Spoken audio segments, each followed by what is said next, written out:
So good afternoon, everyone. Thank you, ladies and gentlemen, for your patience. Now we will begin with our second panel discussion on developing a sustainable, green, and well-governed ecosystem. Let me introduce our moderator and esteemed panelist for this session. First, I'm going to invite is Dr. Venkata Shastri. Dr. Shastri is Director of Career Center, SRM Institute of Science and Technology. He is also the co-chairman of the Education Committee of the Council of EU Chamber of Commerce in India. Dr. Shastri, with his multilingual proficiency and organizational skills, has 24 years of experience in administration and management of formal and non-formal academic programs and related services like student affairs, training and placement, industry engagement. Please welcome Dr. Shastri. Now I'm going to invite Dr. Kedar Rele. Dr. Kedar Rele is Managing Director at Unicorn Auto India and Country General Manager of India at Unicorn. With over 20 plus years of diverse experience in sales, marketing strategy and business development, Mr. Rele has been instrumental in driving growth and innovation in both B2B and B2C sectors. He has held leadership roles in Ultratech Cement and Birla White and is board member of Indo-Belgium Luxembourg Chamber of Commerce Industry. Now I'm going to invite Mr. Sheeladitya Sarangi. Mr. Sarangi is a country manager of Deolio India Private Limited. Deolio India Private Limited is a wholly subsidiary of Deolio SA and the world's leading olive oil company. Figaro and Bottoli are the lead brands in India, and Sila has led the transformation of Deolio India, focusing on building differentiated product offering route to market, manufacturing and culture based on values of excellence, sustainability and collaboration. Now I'm going to invite Shri Kartike Anandji. Shri Kartike Anand is an officer on special duty to the Ministry of Finance and Skill Development, Government of Andhra Pradesh. He has completed Master's Management Program in Public Policy from Indian School of Business ISB and Executive Program in Management from Cornell University. In addition, he has completed his leadership program from Indian Institute of Management, Bangalore. Currently, he is oversees projects pertaining to foreign trade, skill development, capacity building, sustainable development goals, investment promotions, women empowerment, and social sector interventions. Next, we are going to have is Dr. Samir Karkanis. He is the CEO of Yangpo University Partners, the exclusive partner of Harvard Business School Online and Harvard Business Publishing in India. With 20 plus years of experience, he is growth hacking expert in global university partnerships and executive education. He has helped Indian University collaborate with Harvard, shaping curriculum of top NIRF ranked institutions. His work influenced the AICT model curriculum for BBA and MBA programs and now used by 8,000 plus institutions. Dr. Karkhanis pioneered India's first employer-funded MBA program, Zero Fee Masters, and contributed to shaping India's national education policy. A very warm welcome to all our speakers. Dr. Venkata Shastri, now over to you for this panel discussion. Thank you. Please welcome them with a huge round of applause. Thank you so much. Thank you for that.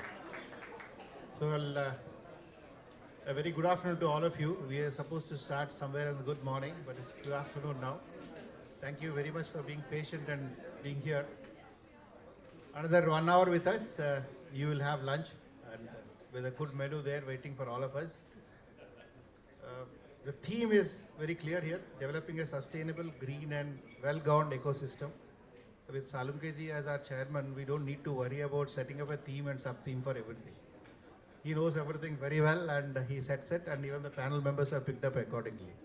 We have people from industry, we have a government policy maker, and we also have an ecosystem partner for the universities empowering them. So all of us are here. I represent a university. So it's a good mix of panelists. We are focusing on these sub-themes: green campus, education for sustainability, good governance in education, public-private partnerships, opportunities in emerging sectors. Accordingly, the panels are fixed. So we are going to go ahead with the panel discussion.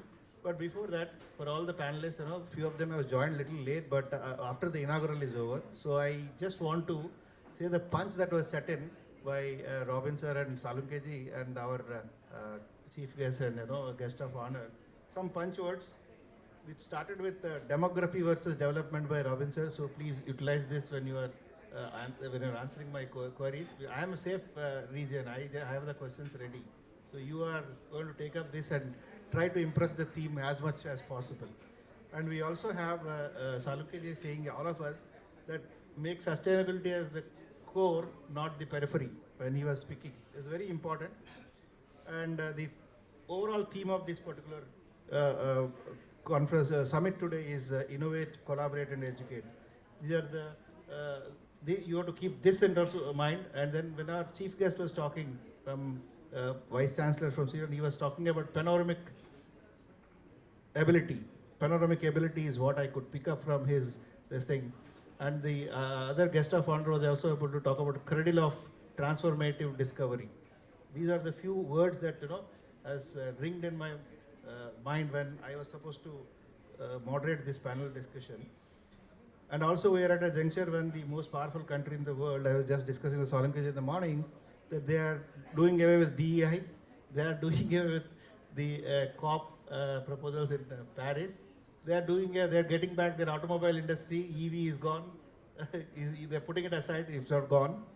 So sustainability, all these concepts and inclusion, all these are at discussion points now. We are at that juncture, and take the note of that, and do help me to bring in good points to our audience to take it forward. So I'll go with the first question. I'll start with Samir ji. We have 8 questions, 2 questions for each panelist, and then we'll have open the floor for. We'll open the floor for the audience to audience questions.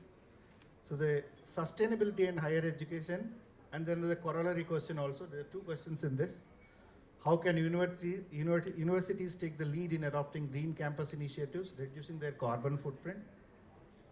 And as a part of it is education for sustainability. How can universities integrate climate change, circular economy, and ESG principles into mainstream curriculum? So since you have been working with Harvard in India, so we selected this question for you. Super.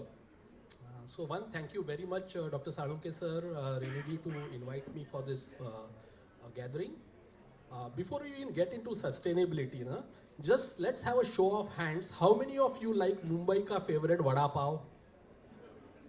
Everybody. Samir ji, ek minute. I request all of you to kindly be seated. Our Taj officials will serve you tea and coffee, because it's very disturbing for the panelists to, they are going to be sharing a lot of good ideas, and you people will miss it. Please. Yeah, including vada pav. Yeah. So again, how many of us like Mumbai ka favorite vada pav? All of us, right? And the city thrives and survives and feeds on vada pav. But in the next 2 to 3 months, what's going to happen? You are not going to get this vada pav in Mumbai. You will have to eat vada bread.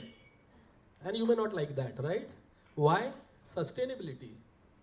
Environment. Government rule is coming up very, very soon. Already the courts have passed it. Because bakeries use coal, and coal is bad for environment and it creates smoke, so bread will be stopped, pav will be stopped. So sustainability has an impact on every segment of the society. Sustainability has been a word which is highly over-abused, over-exaggerated, but then it can take dimensions which can impact economies, it can impact food, it impacts the ecosystems, right? So that's sustainability for us at the grassroots level. Having said that, with regards to both of your questions, because I represent Harvard Business School, 2-3 small things which we have been doing for years now. Harvard is 100% carbon neutral campus by 2026, and we will be carbon zero by 2050. Complete green energy, green buildings, LEED certified, all that happens, but that's on the infrastructure part. That many are doing. A Shiv Nadar in Mumbai or in India does that. right? Or Terry is doing great work there. Institutions like Wellinger have looked at sustainability maybe 15, 20 years back when they stopped printing brochures and thousands of brochures which used to go for marketing campaigns.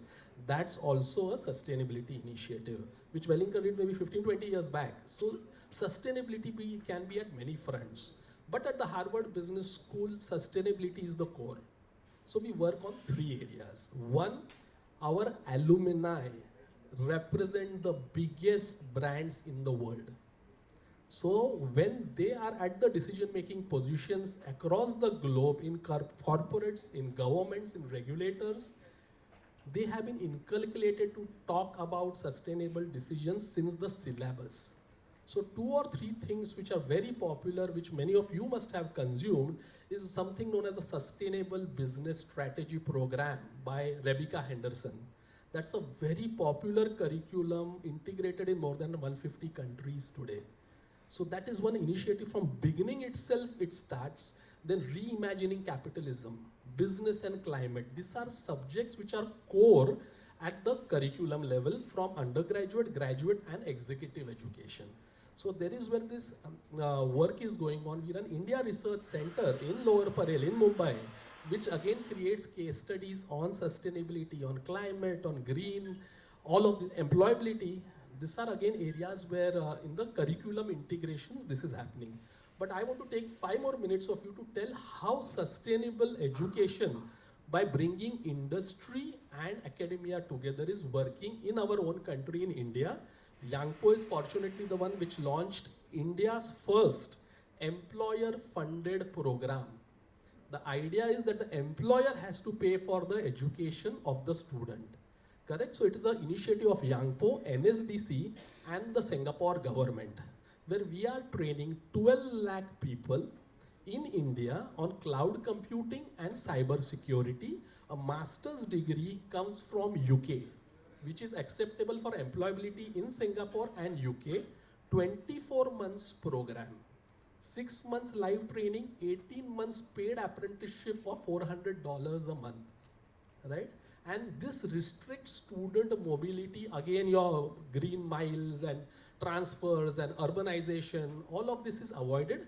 What a student needs is a laptop and an internet connection. He can be in any part of India, study live, do a 18-month paid apprenticeship also from his own hometown, from a village, from wherever in India.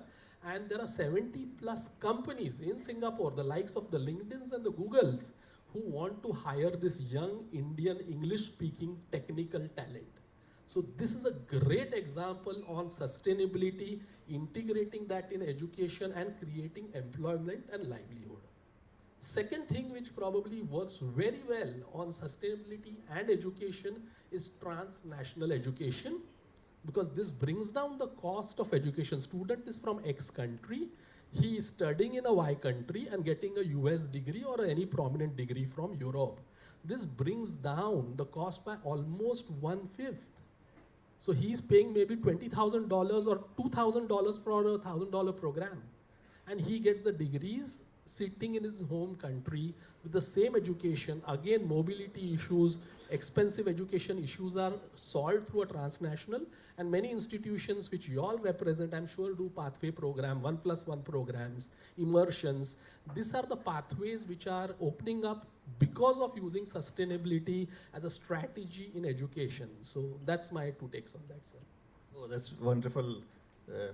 You quoted with examples so that people can take a leaf out of it and work on their curriculums to ensure that they take up this sustainability in education.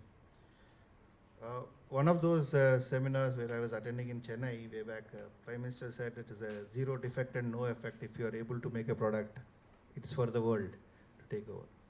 So in this type of scenarios, the next question goes to our esteemed panel, Karthik ji. How can education institutions and universities prepare employable workforce for green industries? You're working in renewable energy space also, so. Thank you, Mr. Shastri Garu.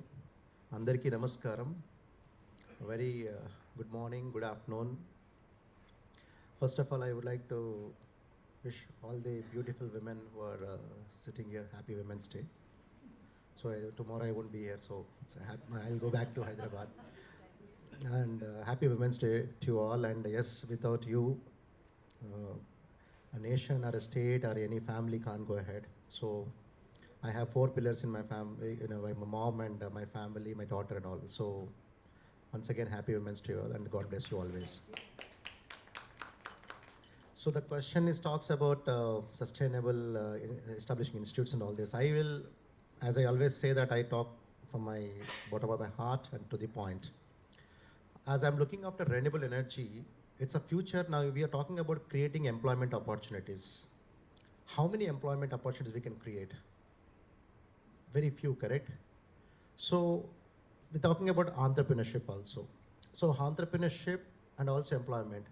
The only sector now, entire world, globally, we're talking about energy, sustainable future, climate technology. It's only energy. So for that, first we need to have within our own energy to create energy. So renewable energy, we are talking a lot of employment opportunities are there, not only any state in the nationwide and globally. So for that, identifying this number of opportunities available, what we are doing is getting renewable energy companies involved in public-private partnerships in vocational education and also technical education. As I come from Andhra Pradesh, so we have 84 vocational education colleges are there and 87 diploma institutes. And we have almost 300 plus engineering colleges, more BTech. So focusing more into, earlier in 2000, we used to talk about IT. Now we are talking about AI. But now, at this generation, we should talk about renewable energy, giving sustainability. As we know that India has got a 365 days sun is available where we can produce solar. But we are producing solar, but do we have that manpower for that to take care of that? So we need to bring that into that institutes where we can train them green jobs. For that, even Green Jobs Sector Skill Council is there. We are working on it. Solar, wind energy, a lot of employment opportunities are there. Especially in AP, we are talking about green hydrogen also. Green hydrogen, why we are talking in Andhra Pradesh is we have 6 operational ports we have. For green hydrogen, everyone is talking, but it's a future. But are we creating manpower for the future? So we need to do a reverse engineering, start inculcating that technology to the schools, colleges, and equip them with right skills. Then only you can create employment opportunities. For that, it is talking in a sessions like this, it's easy. But in the implementing, grounding these is not that easy. For that, we need to put your heart and soul into that to get that and clarity on it. So for that, what we're doing is bringing like all the institutes, setting up of labs, renewable energy labs, how polytechnic colleges and diploma institutes get funding. The funding, it's industry has to take the responsibility. Because at both the sides, industry needs right people who can take that industry to the next level, and at the same time, for getting an employment opportunity, industry is important. So it's like without 2 wings, a bird also can't fly. The same way, both employment and also industry, both industry and academia both go together for that creating that. So bringing that industry in each and every college, we identified that bringing industries to set up their labs, giving that skill, what skill is required.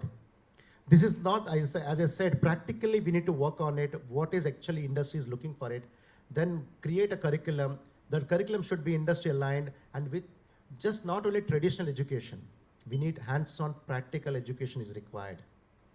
It's only bookish knowledge always helps theoretically, but practical knowledge gives us 360 degrees view. So that is important. That is where we are working on it. Funding from Asian Development Bank or World Bank's financial institutions, we are getting it. Focusing on that, we have opportunities. For that, we need to create our employment opportunities for the children with the right skills. It is not that you complete your BTech or vocational or ITIs, but do we have a right skills? Everyone will get certificate.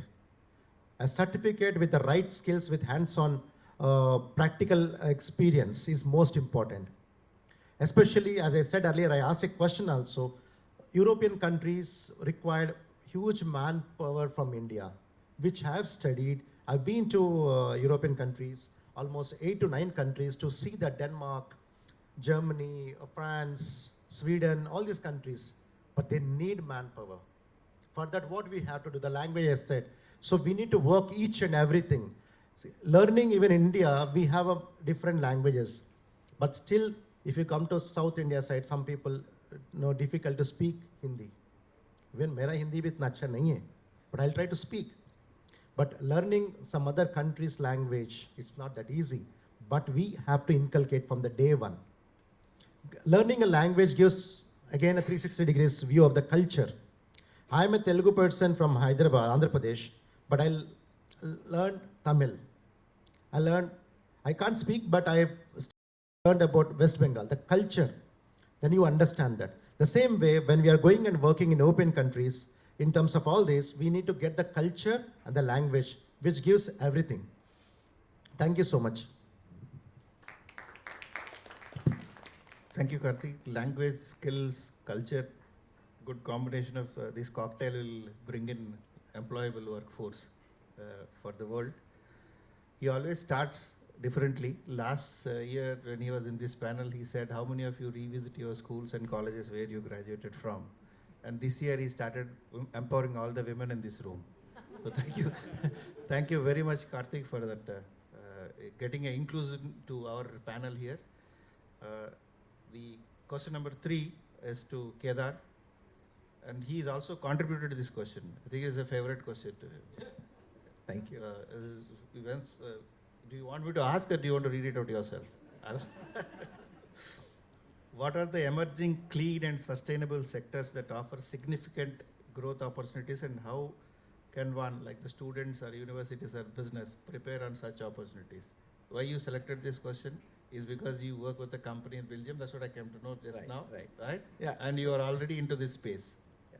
No, I think what happens is, first let me introduce. I mean, I work with a company called Umicore. I mean, just to spell it and hear it right, it's a Belgium headquartered company with a 150-year-old heritage.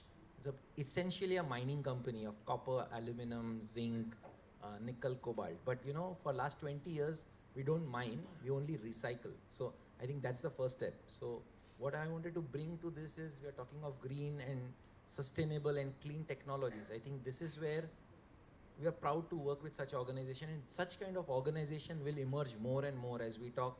Every other corporates in the world will do this. So I think knowing what exactly to not just academia, industry, but also to students, that what are the opportunities. I think that's very important. We know we talk of renewable. Yes, there is renewable, but there are many dimensions to it. So as Karthikeyan talked about green hydrogen, I think that's the new future which is going to come up. And how we as country, how Europe, because it's thanks to EU Chamber and Dr. Uday that I'm here to speak. I think it's also important that what it means, what it entails. So that's one. Second, you also see that clean mobility. We talk of mobility. I think mobility is also evolving. We have internal combustion engines today, but we'll see hybrid. We'll see full electric. We also see range extender, which means a battery electric with an ICE engine, which is another concept emerging more from China. So I think these sectors, I mean, we can go endless, but what I want to say is, it will have opportunities across, right from the field to the top levels, which also means we need employable workforce, where the education institutes, and I think that's also one forum which is needed. You can have numerous students, but are they really employable? I mean, we at times see that either they are missing an attitude, or at times see that they have a certificate but no real knowledge. So how do industry, and we touched upon, I think the previous panelists touched upon how industry and the students as well as government participate in. So I think enormous opportunity. We have demographic dividend of young Indians, diverse Indians, as well as lot of Indians with 1.4 billion population. So I think we have this demographic dividend to leverage this between India and Europe bilaterals, which can happen, and many things can take up here. So that's why I wanted to bring this perspective, and hence this question. So of course the idea was to curate together with you. So that was the primer thing. I think enormous opportunity. Let's take a mechanic today. He knows for internal combustion engine, your cars or two-wheelers, a mechanical part. But now just imagine an electric car comes. What is he going to do? So even there for him, there's an opportunity to learn more things. It's all becoming digital, app connected ADAS cars. Can our mechanics nearby do this? No. And so is requirement in Europe. I think there is immense manpower needed there. How do we fix? So I think that's opportunity across the sector. So I just wanted to bring that perspective. Thank you. Thank you so much. You are so proficient in that particular subject. Next is my own student. I'm very happy to sit with him. Both the sides, one side is me, other side is my student. Siladitya, thank you so much. So proud of you making it here in your life. The question is, what are the key skills and knowledge areas that future leaders need to build a truly sustainable and well-governed ecosystem? You are good in logistics now, so you're putting it in a different shoe now. Please take care of it. Thank you. So when we started with sustainability, the idea of sustainability for a lot of organizations was you were able to charge premiums when you talked about sustainability. You were talking about sustainability and kind of upgrading your ecosystems and kind of charging the consumer a premium over it. But slowly and steadily, as sustainability has become more inculcated, what is now expected and what is now really working is that there is a green discount. So there is a value being passed on to the consumer because things are sustainable. One simple example is, hey, we used to buy liquid hand washes. Now you have a model wherein it comes in a powder, you add the liquid, so the transportation cost has gone down, a lot of elements have gone down, so hence you are sustainable and you get a discount for it. So when we are able to build sustainability and build it from the point of view of, hey, we are not talking about sustainability as just as a buzzword, as something that we can kind of use to premiumize our products, but really talk about sustainability where we are able to give that benefit to the consumer and drive from it.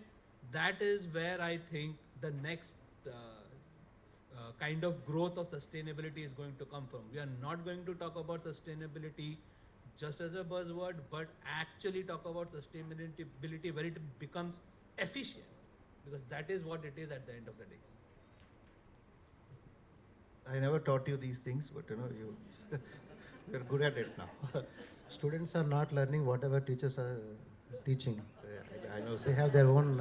I forgot that you are on the panel. It's okay that I'll come back to you. One round is over, and I was supposed to start with Samir, but I'll start with you only. This is a surprise question. I'm next to you, so you can do so. This is not the question prepared by you. This is the question prepared by me to you. Okay. So your questions are reserved for somebody else. We all talk about these initiatives, activities, and things like that. But as a society, as a community, when we go ahead implementing these things, government plays a very, very vital role. So how can policymakers ensure transparency, ethical governance, and inclusivity in higher education institutions? And how can Indian and European governments work together to create global benchmarks for sustainable education? Quite a difficult and a big question, but I'll try to break it up.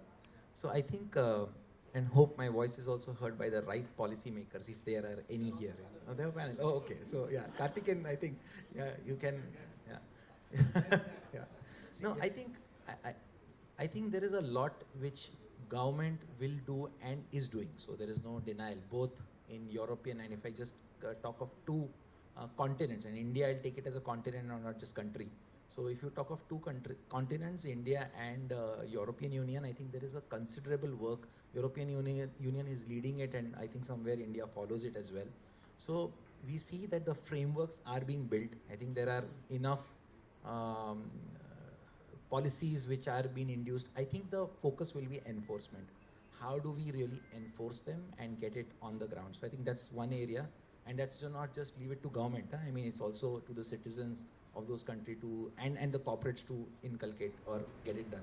So that's number one. I think first is how awareness can happen. I think that it starts, because many times only people who are close to advocacy know about it, and then the rest is not.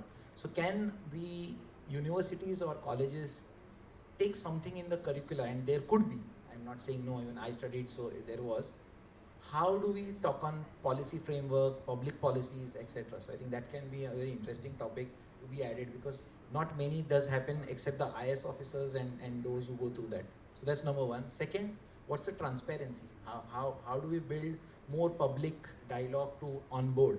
Yes, we have this framework in democracy, both are democratic continents, but does it really reach and the outreach? So I think that's the transparency. And third is how we do it ethically. So what is the governance? I think these are the topics I would want to look at from the policy framework. But that doesn't end. So how do we enforce? Now, enforcement means all the stakeholders have to be involved. So not just government, but corporates, citizens, universities, institutions, and so on. So it's not easy, yeah? And even political system for that matter. The whole political system. It's not that one party decides and the other party just opposes for the political mileage. Not that way. So if we have that kind of mindset, I think then sustainability is easy. Sometimes when we talk, and in Indians, and we all are here, and there are some European citizens also I see. When we went to our schools, colleges, or even today in offices, we carry our food in tiffins, steel tiffins. When we come back, we wash it. Okay? Not that we take in aluminum wrappers and so and so. Is it not sustainable? I think the Indian way of living is sustainable itself. We would use books again and again, passing from brothers to the brothers of next. And if we had, say, Samir, who's also going to engineering, I would give my books to him. Was it not sustainable? I think reuse, repurpose, if this can be done also in the policy framework, I think that's there ingrained in human lives, be it developed or developing. I think it's quite easy then. So that's a perspective. Of course, not to forget, and I forgot to comment, I'm just thinking still of my pav in the vada pav.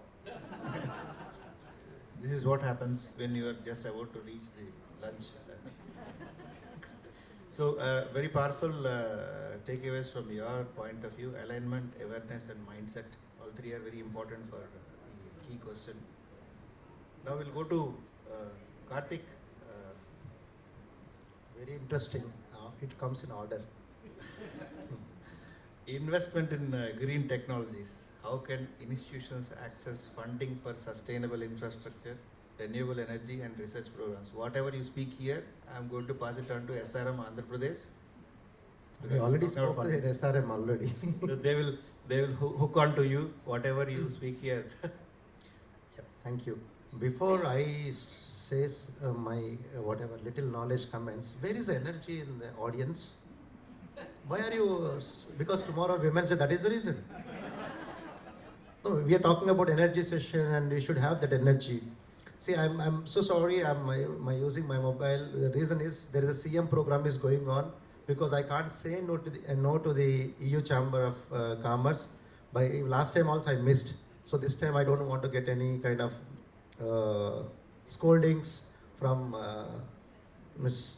Renu and her team.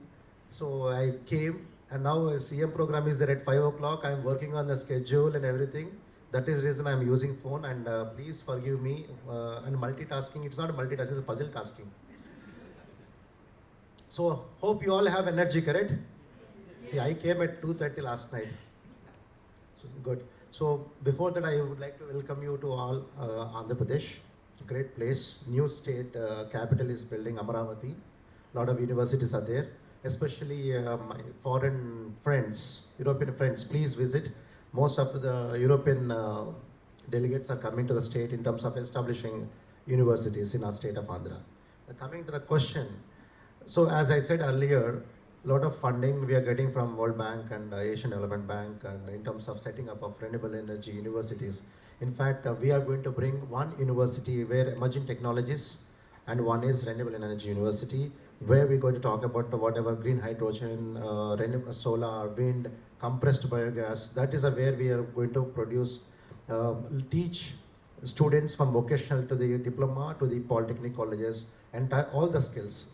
So as I said, our industry partition, nowadays governments can't get input money in any education system. It's self-sustainability, correct? Now you see ISBs and all the top business schools, they don't ask money from the government. How they are running? Self-sustainability. But our thought is, if any government institute, once we establish, we expect that even after 100 years also government will keep on pumping money. It won't happen. So it's our responsibility as a citizens. We should take care of our sustainability. The same way, universities or education institutes has to be self-sustainable with the collaboration with the industry. This is not saying that, because I've seen from last 10 years, if the industry won't adopt institutions, then you don't see any kind of change. So industry is coming, industry has to come to the, it's not like reaching to the government, just not that, we go and sign an MOU with some institute. It's not, don't leave there itself. Take it. The way a mother gives a birth to a child, the same way industry should take any institute and give them that, handhold that institute till they get the desired results. So this is one of the way to get funding. And apart from that, most of the financial institutions are there funding in terms of sustainability, especially GIZ is doing it, a lot of capacity building courses and student exchange programs in terms of that. Even other like European Union Institute, they are doing it. So other universities, collaboration between our nation and also European countries. So we should know that it is not that we are talking in a closed room like this, it has to go to the public. And when it comes to the European Union, India is not following European Union, or European Union is not following India. It is, we are going together. So we are working, and also policies in terms of government is implementing it. Only thing is, whenever your government takes a decision, it's like a broader perspective. It takes time. So for that, continuous execution is required.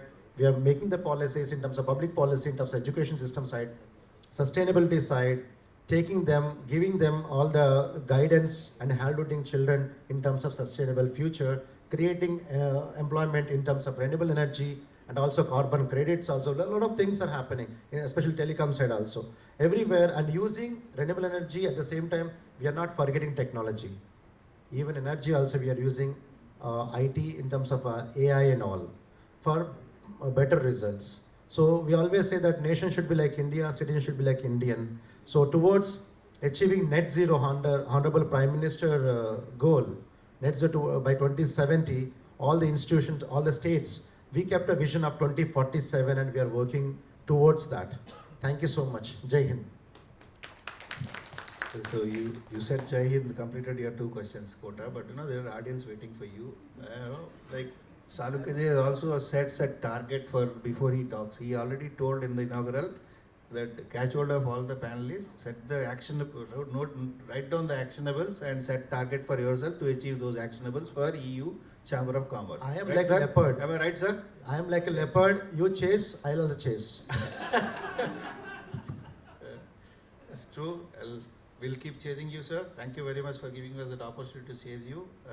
Now, the ROI is the last thing that we'll be speaking on this panel, but I started with Samir and I want to end with Samir, so there is the question I was supposed to ask him, as I'm trying to ask Siladitya. Siladitya, regarding ROI, how can organizations measure the long-term ROI of sustainable and green initiatives?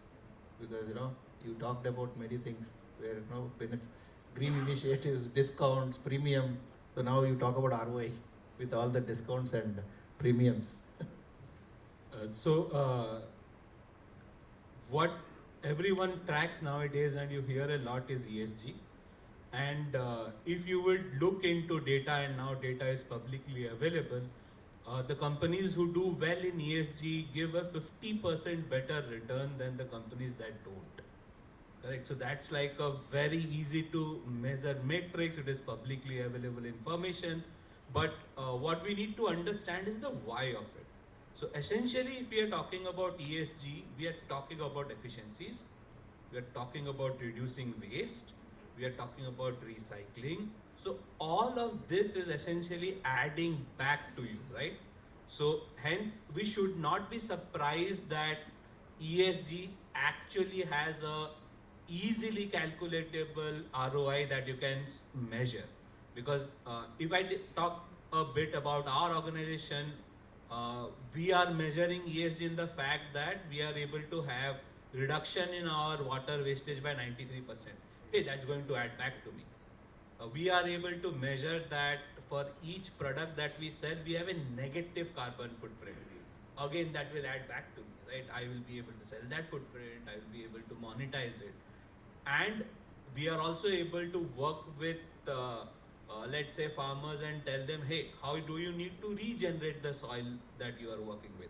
Again, that will increase their yield and add back to me. So I guess now there are very clear established matrices around this, and there is no real debating the fact that if we are working in this segment, it is clearly adding back to the companies, and that is why you see companies doing it. Fantastic. Thank you so much for that. Sir, Samir, we'll come to the last question from the moderator. So after that, my job is over, and we'll leave it to the audience to sum up the entire thing by asking questions to the panelists. You have a collaboration as your company does a lot of collaborations across. So how can collaboration happen between industry, academia, and government to drive initiatives in green technologies? So one, this technology word itself is a little bit risky, because not everybody is into technology. Whereas what we need to do is make sustainability as a word more glamorous and sexy. That is very important, because there is a subset of people who are like technology oriented. So that is one. So once you are clear on that, then the market opens drastically. India has 40,000 higher education institutions, 4,000 business schools, 11,000 engineering colleges today. And that huge is the potentials. Everybody is only peddling degrees, and there are very limited jobs. The future of work and education looks like degrees don't matter. All jobs are going to be contractual, skill-based, and only freelancing, right? Because there are no permanent jobs in the future. That's the T-shaped economy, what we are calling. In such a great scenario, it is a strong possibility to bring in green technology or sustainability, or areas where you can mix AI and sustainability and create content and courses, short duration, make it a part of the syllabus. And now India allows 40% with our new NEP. You can use any external content in your syllabus. Bring companies on board who are desperate to get trained, skilled talent. What do companies want? Companies want skilled talent. What do youngsters want? They want well-paying jobs. So where are the universities if they don't collaborate? The future is only digital-first universities, not fixed structures. Everything is moving online. Like Harvard, again, I'll tell you how we integrate. It is simple. One of the biggest resource in the world is Harvard Business Publishing, right? Many of you have used the case studies. 150 countries. We are completely digital, no more printouts at all. But with that, we are now able to put a program on sustainability and green energy, a 3-week program, 20 hours, and incorporate in more than 400 institutions in India today. So, and again, there are companies who are funding this. So companies want a set of skilled talent in various, whether it's in food, whether it is in cement, whether it is in logistics. Look at the Adani Group in India. Currently, they are working hugely. They are putting 2,000 centers, 2,000 crores they are putting now on skilling and on sustainability and green tech. So there are companies who are willing. Somebody is needed to be the catalyst to collaborate this kind of work and then integrate this content, create modular programs which become a part of your credit framework, which government has allowed today. And then there is a leg which is known as apprenticeship. Apprenticeship or projects can be online, they can be in class, they can be hybrid, and there is a lot of apprenticeship schemes going on from UGC and AICTE today, where you can register for this set of things, give a skill to the person, and then he can apply that with the company. A company would love to take somebody who is skilled in a particular skill, whether green and sustainability, and then employ them for new projects or maybe assignments, So that is the way I think things are moving.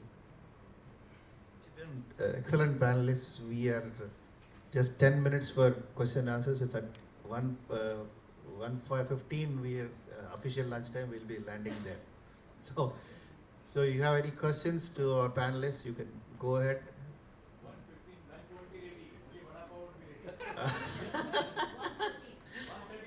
1:15. So I just want to tell you, Chamber, next time if you want me to come, this event should be in Andhra. This is the third time, every time I'm asking for this. I told last time also, but I think they are somehow ignoring. You discuss with your teacher and you decide where we should land first. Come, Amravati. Amravati is here. My teacher. Yeah, yes. He is in Tamil Nadu, no? Yes, sir. Chennai, you want Samravati, so you will toss it up. Well, we have a university in Amravati, sir. We will work with the AP government. So, They themselves will give a space also for this Yes. program. A very good, wonderful campus. yes, the question. Ma'am, only to the panelists, not the moderator, please. I guess it's for all of you, in fact. I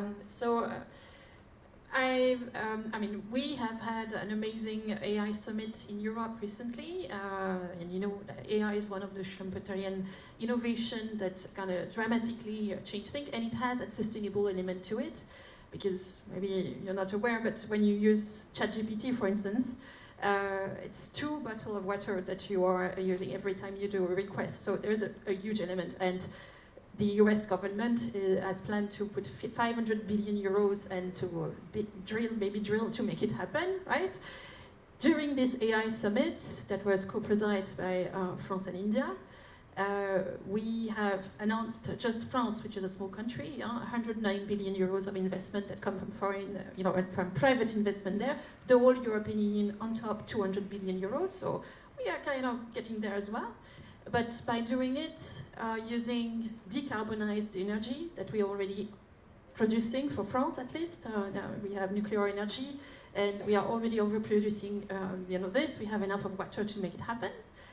Yet, I think it's quite exciting, and it's exactly on that subject, yet you don't see much of it spread out in the medias here. Nobody's much hearing about that. I mean, I was just checking right now the headlines. It was like, oh, they met and they're nice friends, and that's it. How can we make, this narrative that is real, that is very exciting, more known here? And how can the AU, chamber help in that? One sentence I want to add. We have been promoting it in one way that we speak about our alumnus being the advisor on AI to Trump. So that's why we are trying to spread it. So you can take up, sir. Anybody? I think I'll just say few lines. I think how this narrative reaches again the awareness. I think EU chambers, and there are multiple European Union chambers of each country. I think that's a role they have to play. Also, how do we now transfer this to our students? Because sometimes, social media is so powerful in India. I think what we consume sometimes is not what needs to be consumed. So I think how to use the technology to advantage of human advancement is one important thing. And chambers definitely have a role to play, and so is the industry. So I think I will restrict there with these 2 actors, that they need to actively pay, and not forgetting the government. I mean, they also need to do. I think there must be some bilateral or various kinds where this can be more practiced and reach out to the audience. Okay, so more in, Awareness. monetary investment in communicating about it. That's what you Absolutely. mean, all right? I think we are Being we are- less as- naive on. in India, news is consumed like anything, but the right news sometimes doesn't get consumed. Thank you.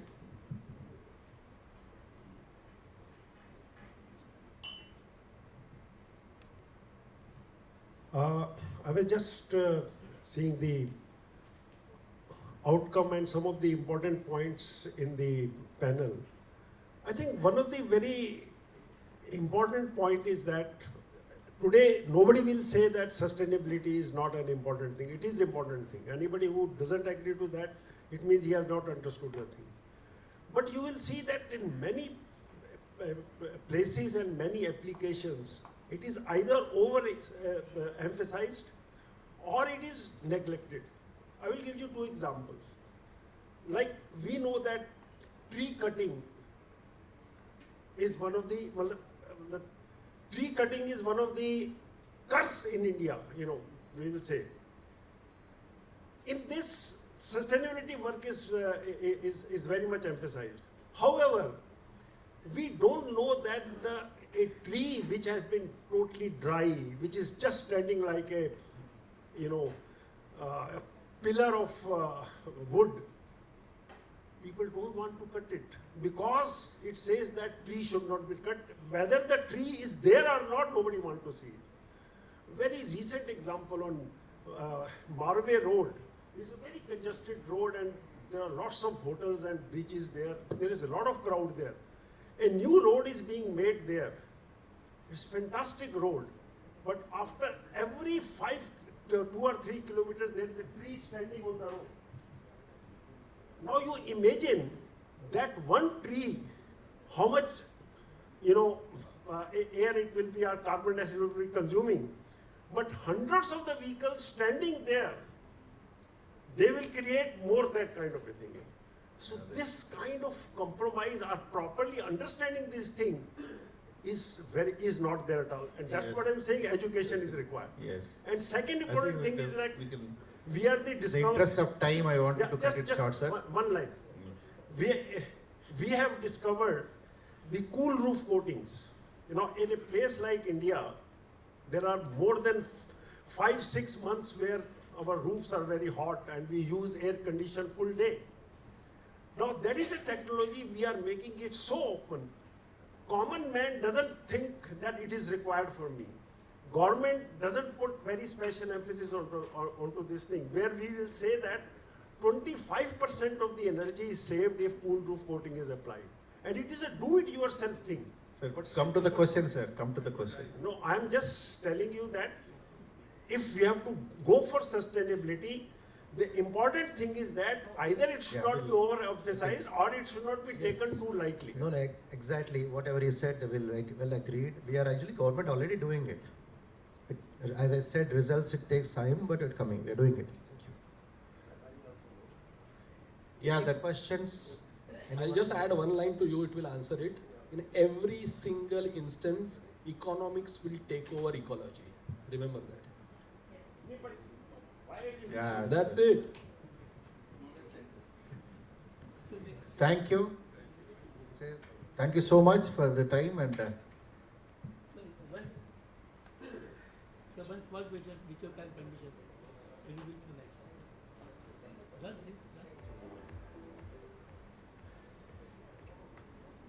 Good afternoon to everyone. I am Pramod Shah, former chairman of the Institute of Computer Science of India and president of Bombay Management Association.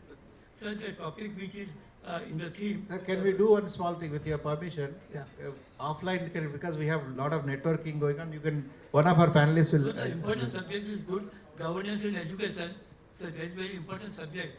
It has not been much discussed. So with your kind permission, we can request the panelists to throw some light on the. We see that there is a paper leakage. There is not enough, at least in the educational institutes, and institutions mostly are monopolized by the politicians. Your comments on that. We'll ask the panelists to offline attend to you, sir. The answers, they'll come and meet you. Thank you so much. Thank you so very much, all the esteemed speakers, for enlightening panel discussion, and thank you, Dr. Venkata Shastri, for moderating it so well. I would now like to invite Renu Shom ma'am, Dr. Salunke and Robin Banerjee sir to give the memento to the speakers.